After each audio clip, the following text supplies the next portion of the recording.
The message was not delivered in a calm manner. It came as if it were a verdict that had been deliberated behind my back long before it was delivered. I'm Melissa, by the way. When I was 32 years old, I was under the impression that I was still a member of my own family. It occurred inside the context of the family group chat. Instead of doing so in private or with caution, I did it in front of everyone who was important to me. I am still unable to believe what I am hearing when I play back the message that my father penned in my thoughts. It has been determined that you should leave for the time being. A straightforward directive to remove myself from a location that I had been able to maintain financially and emotionally for a number of years was all that was provided. There was no explanation, no gentle follow-up, and no hesitancy in the words. During that conversation, my mother chose to remain mute, which, for some reason, felt more significant than any insult she could have typed. My refusal to dispute in public or to plead for a position that I had won through years of work caused me to look at the screen for a considerable amount of time before I finally typed back an answer. My response was straightforward, unruffled, and last. That is something I will respect, and I will completely retreat from the family. My sister responded to my message with a celebratory emoji a moment later, and that reaction said more than any words could possibly express. I did not shed a tear that evening. I didn't make any phone calls. When I opened the investment account that had been established with my name, my credit, and my trust, I did so personally. There was no shaking in my hands. It was consistent with my respiration. In the shadows, I made a single choice in complete silence. During the course of that evening, I successfully closed the investment of $285,000 that I had set aside for them. You should take a moment to like this video, subscribe to the channel, and leave a comment with your thoughts before this tale continues and before you find out how far this has gone. For the reason that everything I thought I knew about loyalty, family, and self-respect was completely altered as a result of what transpired after that message. Even before everything fell apart, our family was already clinging to each other by the most tenuous of threads. Once upon a time, our modest seafood shack was a site where folks would wait in line for a straightforward family eatery located close to the water. It was a place where neighbors would come to enjoy grilled fish, crab boils, and fried shrimp. However, when things began to lose their footing, they did not lose their steps slowly. In an instant, they fell to the ground. The suppliers ceased providing flexible terms for the utility bills that were stacked in a drawer that was locked, and the number of customers who came through the door each day decreased so precipitously that the cash register started to feel more like a prop than a tool. Initially, Mom reacted, but she did not provide any ideas. She strode through the restaurant with a tense expression, turning through invoices that had not been paid, whispering numbers to herself and scrutinizing the same pile of envelopes over and over again, as if they could alter simply by being looked at. Father went in the opposite direction. He began making erratic choices, such as ordering additional product even when refrigerators were already full, consenting to high-interest short-term loans without reading the tiny print, and guaranteeing discounts to consumers that we were unable to afford. When they both talked, it felt less like leadership and more like terror masquerading as authority. This was the general impression that I got. It was during that season that my sister Samantha was presented as the individual who was meant to be the creative voice of the family. Despite the fact that she discussed rebranding, social media promotions, and relationships with influencers, she never altered her schedule, never remained late, and never dealt with the vendors. Something changed between us in such a way that no one saw it, but I got the impression that it was happening right away. And from that point forward, Samantha experienced a growing sense of disconnection with each passing day. I was in possession of my own plans at that time, plans that required me to concentrate, relocate, and make preparations for my finances. Nevertheless, I placed them all on hold without making a public announcement or requesting recognition for my actions. As soon as I started turning up after my own workdays, I made sure to maintain silence while keeping an eye on the figures, counting what was coming in and counting what was going out. My request for ownership was not made. It was not a title that I requested. My request for praise was not made. The initial transfer of funds was not a particularly noteworthy event. It was not open to the public. It was not at all emotional. In order to ensure that the restaurant would be able to continue operating for a few more days, I analyzed the data and determined how many days it would be able to survive. I kept it a secret from everyone. It was not a moment that I turned into a family thing. As if I were performing maintenance, I attempted to tighten a bolt in order to prevent something from breaking. In addition, that was the point when I ceased providing assistance from a distance. I started exercising control over what I could. I developed straightforward tracking methods. I categorized the bills according to their level of urgency. Payments to vendors were routed by me. To prevent the late fees from destroying relationships that had been built up over the course of many years, I started communicating directly with the suppliers. I was no longer merely a daughter attempting to assist her mother. While the rest of the people were reacting, I was silently doing my role as the structure that was holding everything upright. I had already reached the point where it seemed difficult to take a step back by the time I recognized how deeply involved I had been. Nothing significant occurred without my consent by the time the second summer rolled around. When someone finally stayed awake long enough to confront what had been overlooked, the company began to breathe again. This was not because luck had changed, but rather because someone had stayed awake. Due to the fact that every payment, every supplier delay, and every damaged piece of equipment had a voice waiting for replies, the days ceased feeling random and instead became structured. It was not a particularly loud voice, but it was consistent. It belonged to me. The first barriers that needed to be moved were those that were suppliers of seafood. As a result of the fact that overdue balances do not become more lenient just because a family appears exhausted, conversations rapidly grew unpleasant.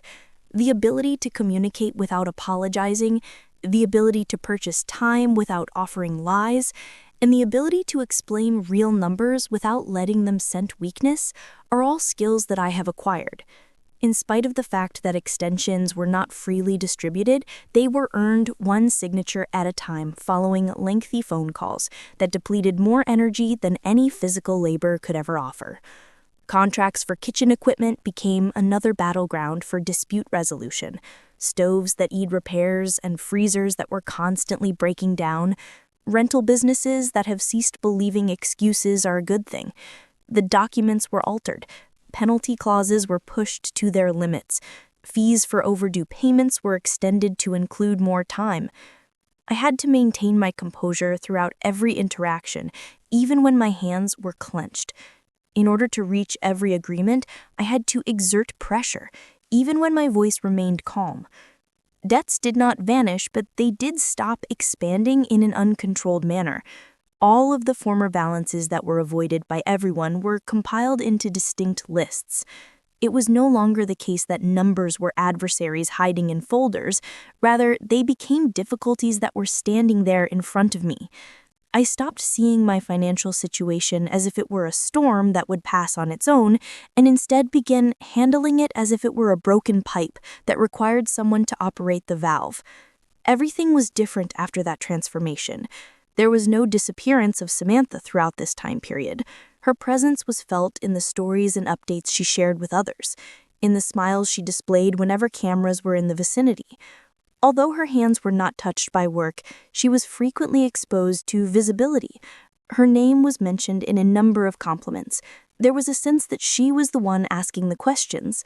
While the strain remained in a completely other location, I experienced a quiet hardening of something within me during that season. Nonetheless, it never manifested itself in the form of shouting or scenes. It ultimately became a distance that increased without any prior announcement. My mother and father gradually began to lean on me without expressing their feelings clearly.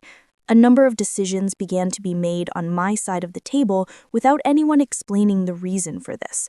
Before moving further, the bills awaited my scrutiny and approval. There was no question in the fact that problems made their way to my phone. Taking responsibility ceased to feel like a favor and began to feel more like an expectation that nobody asked for, but on which everyone relied. It was not the amount of labor that altered the most, rather it was the silence that surrounded it. The expressions of appreciation were not loud in any way. It did not become a habit to express gratitude. No celebrations, no acknowledgments, and no moments of gentleness that would have helped to balance the pressure were present. A consistent awareness that things worked when I touched them and collapsed when I stepped away was the only thing that was going to be consistent. About a few months before it appeared that the business would be stable, the atmosphere within my family shifted. The very first thing that I became aware of was the manner in which compliments began to appear in locations that were foreign to me. Even when there had been no significant changes in the actual job, voices carried warmth in the wrong direction, and silence gradually accumulated around the locations where I stood. The only thing that occurred was a quiet movement of attention that seemed planned, but it was never uttered out loud. There was no declaration, and there was no immediate confrontation. The father started talking about Samantha with a sense of pride that was more like it was prepared than it was real. She was commended for her leadership in front of other staff members. She was discussed about her instincts in front of strangers, and her name was repeated in meetings when my presence was not acknowledged. Mom was particularly attentive to such moments, and she smiled for longer than was strictly required. This allowed that particular version of the story to become more compelling each time it was told again. While I watched a new reality being presented to other people as if it had always been there, I maintained my composure on the outside. Outside of the building, Samantha confidently shaped the story that was being told. With ease, she communicated with the merchants, provided visitors with an explanation of the company, and characterized my participation as something that was light and supportive. From the moment when individuals began expressing gratitude to her for decisions that I had made on my own, I saw that the change had progressed beyond a simple misunderstanding and into something that was deliberate. It was no longer possible to tell the story. A new version was being written. One afternoon, a manager approached me in a quiet manner, not out of fear, but with a cautious tone that suggested he had been carefully considering each and every word. He shared with me that he had been given the directive to refrain from bringing reports directly to me in the future.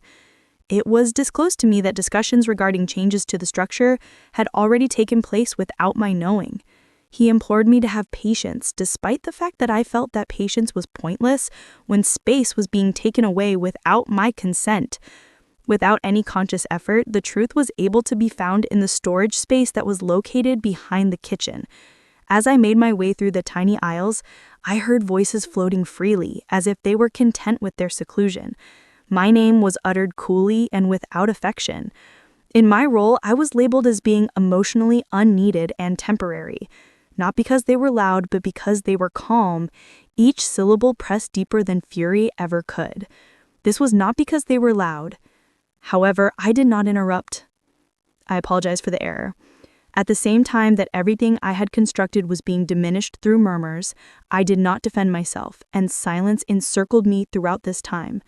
I was not given any prior notice of the meetings that were taking place. During the time that calendars were locked without my access, chairs were filled with individuals who had previously sought my leadership. When I entered a room, the conversations halted immediately, as if my presence had interrupted a new structure that was in the process of being formed. In order to make judgments that had previously required my voice, my phone became silent, and the distance between us increased without the need for a single declaration. The most excruciating aspect was not the loss of credit, but rather the sensation of having it erased in slow motion. I have never been told that I am no longer required by anyone. There was no one who spoke up, nobody got into a fight about it. They just stopped including me, stopped acknowledging me, and stopped turning toward me when concerns of a more serious nature arose. At the same time as it was courteous, quiet, and under control, it was extremely harmful in ways that could not be contested. Because I worried that battling could damage what little space I still retained, I remained mute for a longer period of time than was healthy. This was not because I suffered from feelings of weakness. In spite of my pride, I did not make a demand for acknowledgement. There was no anger that compelled me to compose situations. Fear was a silent presence in the background, influencing every action that was made to maintain composure. I continued to work in the areas where I was still tolerated, and with each passing week, I watched the tail move farther and farther away from me. The alterations had already been finished occurring within me by the time they were visible to everyone else that they had occurred. My phone vibrated in a way that I will never forget, and it happened so quietly on a Sunday night. Without any prior warning, without any tension, and without any sense of drama, the notification arrived without any notice. On the other hand, it carried a weight that felt heavier than any other dispute that I had ever been through before. During the time that I had been sitting in silence, I had been mentally going over open balances, delays caused by suppliers, and the subtle strain of responsibility that had followed me for years, even though no one had ever officially handed it to me. When I grabbed for my phone, I did it with a neutral impulse, anticipating nothing more than another normal message, another minor difficulty to address, and another obligation to quietly absorb without being asked about it. At that very moment, I was still under the impression that my position within the family was recognized, even if it had never been articulated verbally. Furthermore, I continued to have the belief that loyalty possessed an unspecified worth that would not be so simply eradicated. The words were already there, waiting without hesitation, as if they had been prepared long before that time, as if the timing had been intended to capture me when I was the most exhausted and least guarded. Before I could even scroll, they were already there. The text message from Dad read, "We have decided that you should step away for now." The message emerged in our family group chat, the same thread where plans used to circulate, where financial concerns were communicated casually, and where my involvement had formerly been solicited only when things reached a breaking point. A decision that had obviously been drafted a long time before it was ever sent was all that was present in the text. No warmth, no language that softened the tone, no acknowledgement of the effort or the time that had been put in. The sensation was similar to that of reading something official, something that had been processed, something that had already been debated behind closed doors, where my name had been spoken but my voice had never been heard. At that same moment, I became aware that I had not been a part of the room for a very considerable amount of time. Nothing was done to follow up, neither of these points were clarified. There was no effort made to make it more convenient to make the receipt. Mother did not speak, and it did not appear as though she was doing it by accident. It had the appearance of being organized, intentional, and conclusive, much like a silent signing on a contract that I had never been authorized to view. Because it reinforced a choice that was reached by both parties, rather than a moment of indecision, the lack of her remarks struck me more strongly than everything else that had been published to that point. I read the letter slowly, not because I was unable to comprehend it, but rather because I had a very clear understanding of what it was trying to convey. Neither a moment of doubt nor an invitation to engage in conversation was included in this.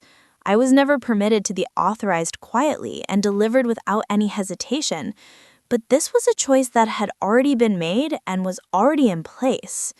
The choice of clarity over emotion, control over reaction, and distance over explanation was one that I made while typing attentively. My response was, I will respect that and step away from the family entirely. I did not justify myself or list any sacrifices, since explanations are only important when the people who are reading them still appreciate the truth. And I could already feel that the truth no longer had a seat in that area. After a few seconds, my older sister responded to the message I sent her. She did not respond to my letter. Not a single item was questioned by her. It was as simple as tapping a celebratory emoji, and the symbol flashed next to my remarks. This confirmed without any hesitation that the decision had brought about relief rather than tension. Because it was honest, in a manner that words are not often, that one symbol seemed to speak more than any argument that could have been made. Again, there was complete silence in the group chat, and this silence seemed to last forever. Nothing was attempted to be made more pliable. Not a single person intervened to fix the harm. Regard was not shown by anyone. It was as if the silence had been purposeful, firm, and sealed, as if it were the last minute of a conversation that had come to an end a long time before I was ever informed that it was taking place. For the first time in my life, I was finally able to comprehend that the people I had referred to as my family had silently moved on without me. The evening did not come to a close with any yelling or crying. It became clear at the end. A family that appreciated me only when I was useful and felt comfortable celebrating the moment I was no longer needed had taken me from their family not by accident, but by agreement. I had been removed from their family. That had done so. Even if the following morning began in a calm manner, my mind had already been made up. Upon waking up, I was not confused, I did not hesitate, and I did not feel the old strain of wondering how to solve problems that were never actually mine to begin with. The room had a simple atmosphere, but my thoughts flowed with a clarity that I had not experienced in years, despite the fact that the light seemed normal. My fury was not the motivating force behind my actions, and I had no desire to demonstrate anything. While everyone else was sleeping, there was only a level-headed conclusion that had completed the process of being formed. While I was sitting at my desk, I opened the investment account that had been carrying more weight than the majority of people were aware of. Through the usage of this account, the restaurant had been able to maintain its operations, so extending the amount of time available at times of supplier emergencies and filling in gaps that nobody wanted to admit existed. Because I was no longer reacting and I was no longer attempting to save something that had already chosen to function without me, I logged in without rushing, because I was no longer trying to save my actions.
This was the only thing that was consistent. It was as if I had become more rooted and very still. I failed to check my phone for any responses after that. Some were from individuals who gave off an anxious tone. Some were from individuals who appeared to be expressing regret. Others were from individuals who exercised caution when speaking, selecting words that gave the impression that they were already aware that the issue could not be quickly remedied. None of them received a response from me. My response was not given. I remained at a distance that gave the impression of being clean, in control, and deserving.